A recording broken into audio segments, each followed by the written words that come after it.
అన్న ప్రార్థన చేయబోయే ముందుగా ఆ, అమ్మ ఆమె యొక్క ముఖంలో అట్రాక్షన్ ఉంటుంది, ఆమె మాటల్లో అఫెక్షన్ ఉంటుంది, ఆమె వినడంలో అటెన్షన్ ఉంటుంది, ఆమె వైఖరిలో అఫర్మేషన్ ఉంటుంది.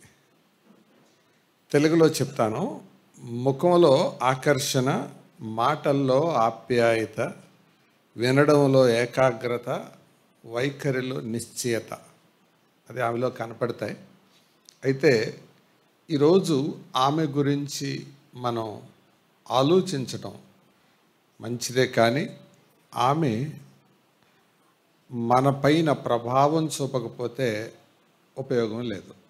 కాబట్టి కేవలం చనిపోయిన వారి గురించి మనం మాట్లాడుకొని వెళ్ళిపోయినట్టుంటే అది అభిమానం అవుతుంది. దేవునికి కావాల్సింది అభిమానులు కాదు, అనుచరులు. యేసు ప్రభు వెళ్ళిపోతూ ఆయనకలాగా 12 మందిని తయారు చేశారు. వారిలో ఒకరు మళ్ళీ పాడైపోయారు, మళ్ళీ మరొకరిని ఎన్నుకున్నారు. ఆ రీతిగా యెహోవా నిస్సీ సంఘాల్లో మీరు తయారు కావాలి. అందుకనే ఈ కూడిక, ఇది ఏమైనా జ్ఞాపకార్థ కూడిక అనుకోవద్దు. నిజానికి ఇది 22వ తారీఖు, రేపు ఆవిడది. మనకి తేదీ ఏమీ లెక్కలోది కాదు. ఈరోజు స్త్రీల కూడికని అందరూ ఈ రీతిగా కలుసుకుంటే మంచిదని ప్రణాళిక వేసి చేసింది. అన్న చివరి ప్రార్థన చేసి ముగిస్తాను.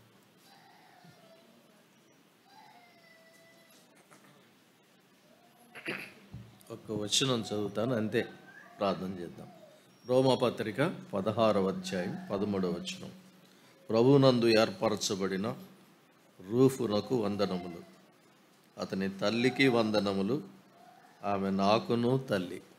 అందరి హృదయాల్లో ఉన్న భావం ఇదే. ప్రభువు అట్టి దీవెన మనలో కొనసాగించునుగాక. కృపామయుడా, మహిమగల తండ్రి,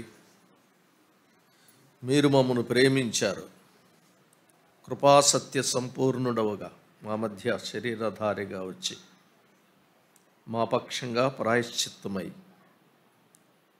మీ శరీరం అప్పగించి మమ్మను కూడా మీ కృపచేత రక్షించారు. కృపాసత్య సంపూర్ణుడవు, కృపానిధియగు దేవుడవు, సర్వకృపానిధియగు దేవుడవు మాకు మీరు అనుగ్రహించబడినందుకు స్తోత్రం చెల్లిస్తున్నాం. మీ దాసురాలనైనా కృపమ్మ గారిని బట్టి వారిని మీరు మీ సేవలో వాడుకొని ఒక ప్రయోజనకరమైన యోగ్యమైన పాత్రగా మీరు ఎలాగో వాడుకొని అనేక ఆత్మలకు రక్షణకరంగా, అనేక కుటుంబములకు దీవెనకరంగా, సంఘములకు ఆత్మీయకరంగా మీరు వాడుకునే విధానాన్ని బట్టి మీకు కృతజ్ఞతాస్తుతులు చెల్లిస్తూ వారి మాదిరి, వారి అడుగుజాడలను మేము అనుసరించడానికి మీరు మాకు తీసుకొచ్చిన జ్ఞాపకాలను బట్టి మీకు స్తోత్రం చెల్లిస్తున్నాం. నీ బిడ్డలందరూ సాక్ష్యం ఇచ్చారు, అది మీకే మహిమ. ప్రభువా, మాకు ముందు వెళ్ళిపోయిన పితరులు, దైవజనులు మిమ్మల్ని ఎలా మహిమపరిచారో నిలిచిన మేము కూడా అలాగున మిమ్మల్ని మహిమపరచుటకే మా జీవితములను సద్వినియోగపరచుటకు మీ దాసురాలను కూడా ఒక సజీవ సాక్షిగా మీరు నిలవబెట్టినందుకు స్తుతిస్తూ ఉన్నాం. మహిమలో మేము తిరిగి మీ దాసురాలను కలుసుకుంటాం. మా ప్రభువును కలుసుకున్న రోజే మరలానైనా మీ దాసురాలను కలుసుకోబోతున్నాం. అలాగనే కుమారుని, కోడల్ని, బిడ్డలను, సంఘాన్ని, వారికి ఇచ్చిన సంఘములను మీరు దీవించారు, వర్ధిల్లజేస్తున్నారు. ఇంకను మీ దాసుని బలపరచండి. సుధాకర్ బాబు గారిని, సిస్టర్ గారిని, పిల్లలను, మరి ఈ పరిచర్య మీరు వచ్చే వరకు ఇంకా అంతకంతకు వర్ధిల్లుటకు కృప చూపండి. నాయన, గుంటూరు నుంచి తీసుకొచ్చిన మీ దాసరాలు నాయన ఎంతో భారంతో వచ్చారు. నాయన, పెద్ద వయసులో కూడా తండ్రి వారు మీ సేవ చేస్తున్నారు.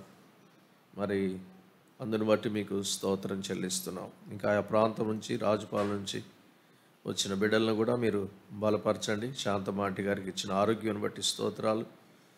ప్రభువా, మొదటి దినములలో మేమెంతో ఆత్మీయంగా మీలో కలిసి ముందుకు సాగుడు కృప ఇచ్చారు. దైవని అక్క గారిని బట్టి కూడా మీకు స్తోత్రం చెల్లిస్తున్నాం.